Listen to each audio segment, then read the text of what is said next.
This meeting, as I had said at the beginning, was meant to brief us and update us on two things. One, the food security situation in our country. And it is clear that although in some parts of the country we have had depressed rainfall, in the short run, we do not expect to have a major food deficit situation. And therefore, I think it's important that the country be assured that our food security is stable.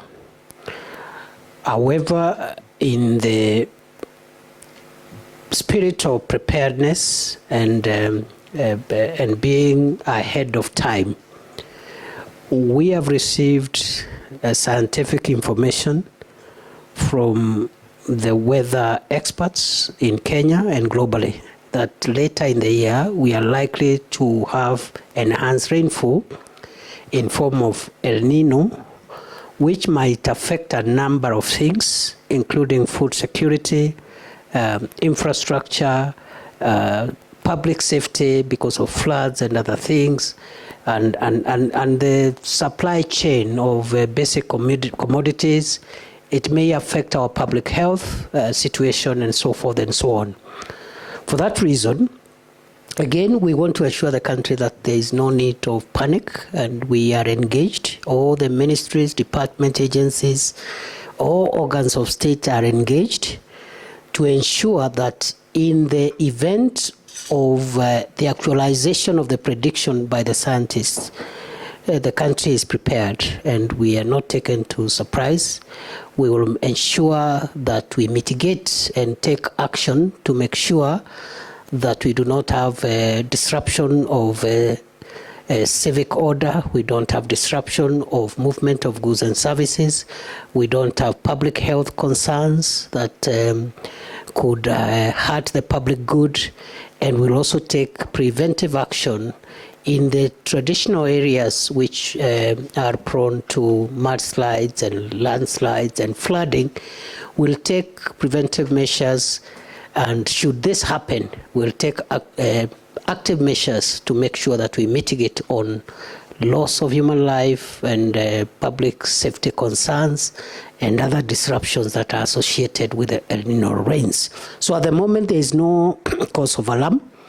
The government is continuously engaging to make sure that the stable food security situation we have remains so.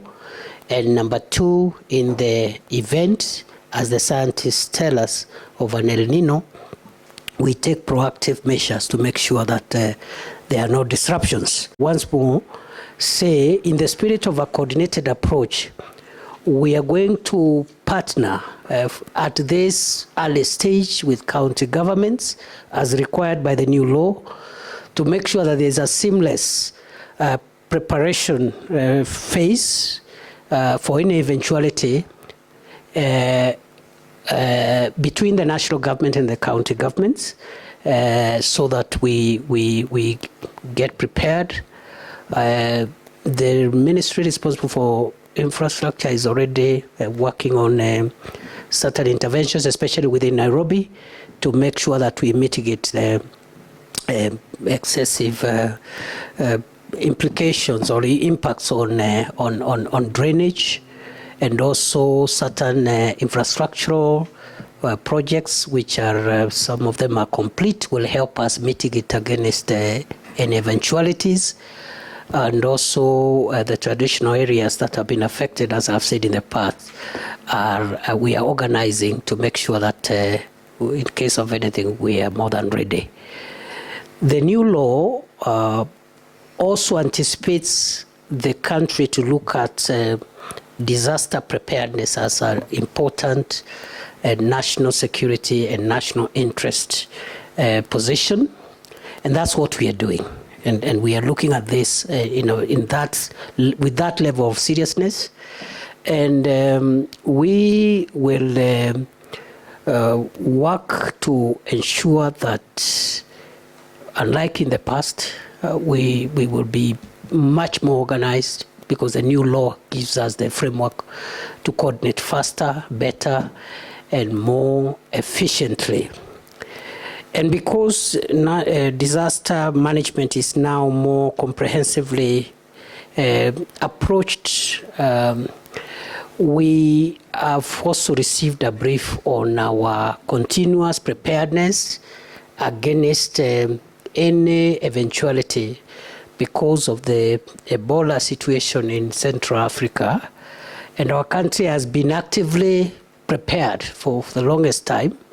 We have also received a brief, and there is no cause of alarm. So far, no cases reported, but our preparations and simulation and contingency measures are fully in place.